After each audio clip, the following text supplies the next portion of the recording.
Today's headline: coaches will start getting increased staff salaries. Let's talk about this and other recent news. Hey guys, it's Papa Mish. It's been a while since my last video. I became a father of two, so it took some of my free time. Today I found a little bit of it, so I'm here making a video for you. I have a lot of ideas for videos that I want to produce, so hopefully I'll have the time to do it. Today's first order of business is the last editorial speaking about code changes and the training sandbox. To make a long story short, coaches will start getting real salaries just like other staff members. And the coaches will start getting salaries a little bit higher than the staff members.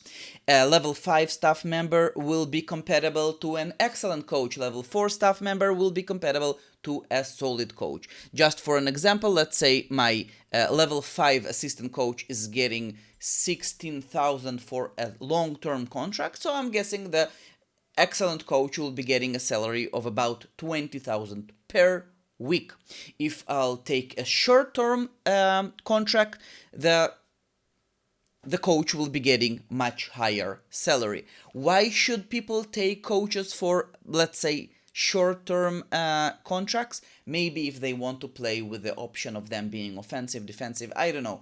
Usually it would be much smarter just to take the normal coach that you want for a long-term contract, and that's it. Speaking about long-term, coaches having real and high salaries will start getting more money out of the system, more money out of the game. I think it's another good step in this direction because the inflation is killing us. The coaches, like the players on the transfer market, are still expensive, and maybe if teams will have less free money or lower budgets, the players would be sold for more reasonable prices. It does make money management even harder, especially for those trying to build their perfect team. Well, it's just another challenge, and let's tackle this together. Another interesting point is the way coaches are being made won't be changed. You will still need to actually either convert one of your players to a coach, and the conversion cost stays the same. You're not saving money on this. You'll need to convert him for this, or hire him as an external coach. It will cost you money, so be wary of this as well. And yeah, so it doesn't kill all the future coaches in the game. The market for future coaches is still remaining strong. You want to buy some players to be your future coaches, you want to convert them, it will still be better for you, cheaper for you to convert a player other than hire an external coach. That's basically it about this. It doesn't start immediately. All our current coaches are getting laughable salaries, especially if they have no skills.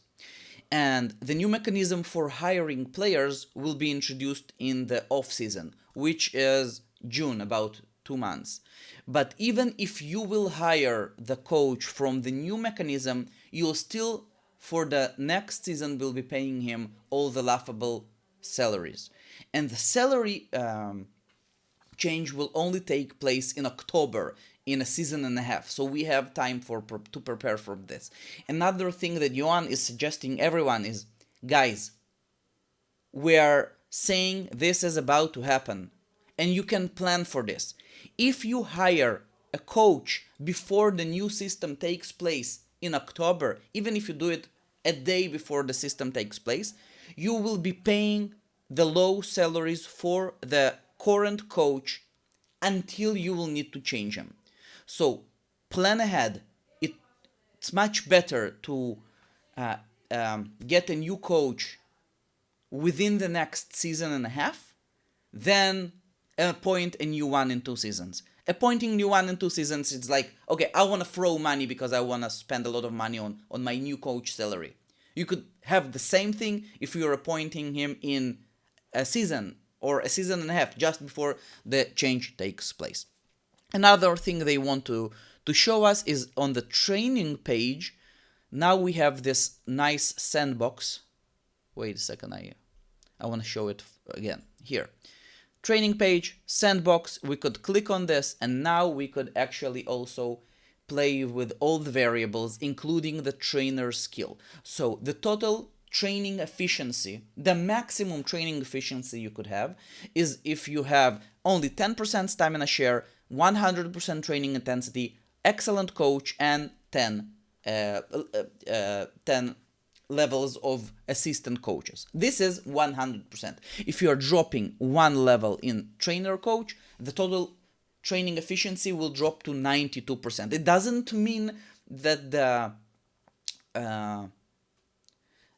excellent coach is giving you 8% more in training speed. It's just a way they are showing the maximum available training efficiency to other things. Because for us, it was considered to have the solid coach as the standard training. And then if you are upgrading to an excellent coach, the excellent coach will upgrade you for something like 4 or 5%. So it's percentage. It depends how do you look at this. Do you have the solid coach as the base and the excellent improves you by like 4 or 5%? Or do you take the excellent coach as a base and if you decrease it, you are dropping like 8% in total efficiency? But this sandbox is allowing us to play with this a little bit. One last bug that will be changed about the coach system is the fact that now when you are appointing one of your players to be a coach, you have the option to keep him as a player coach or just a coach. If you appoint him as just a coach, he will disappear from your player roster and you won't be able to use him anymore. You will only be paying him the coach salary, which is the higher one. If you want to keep a player as a player and a player as a player coach, he will remain on your roster, but you will be paying double salaries. You'll be paying him the coach salary and also you'll be paying him his normal salary. If he does not have skills, so you won't even notice it. It will be maybe 1K of a salary and he'll remain on your roster. But if he's a good player and I don't know, he's your titanic inner midfielder and you still want to use him, you'll be paying two salaries. You'll be paying him a salary as a coach and you'll be paying him a salary as a player. One last thing, the bug feature, whatever we want to call it, of players being appointed into a coach and immediately healing from any injury, this is gone. That's over. All the Hat-Trick Masters teams that using this very important trick to save players, it has a downside. When you appoint player to a coach, you will never be able to sell him, but it's not the point. The point is it won't be available anymore. If you have a player who is injured, you won't be able to heal him this way. But Johan did mention on the global thread, which I'll link in the description below, the fact that they do want to introduce another healing mechanism that maybe will allow you to increase healing speed or player recovery for short periods of time. It will probably come at the cost of something else, maybe increased injury risk. I don't know what, but it's good that we'll have this mechanism because injuries are the worst, and when you have a big injury streak for your team, it could end your season. So it's better to have a healing mechanism than appointing player to coaches and won't be able to sell them. That's it. I blabbered a lot about coaches. If you have any questions or remarks, please let me know. Eventually, the coach topic took quite a lot of time, so I'm gonna split all the other editorials into my next video, which I'll publish within a few days. Let me know, what do you think about those coach changes and their increased salary? Do you think it's something that's better for top teams, lower division teams, or is it good in general? Do you think it will bring player prices down on transfer market? And how would you handle it? Guys, thank you so much for watching. As always, Hat-Trick, it's more than a game, it's a community. And I'll see you next time.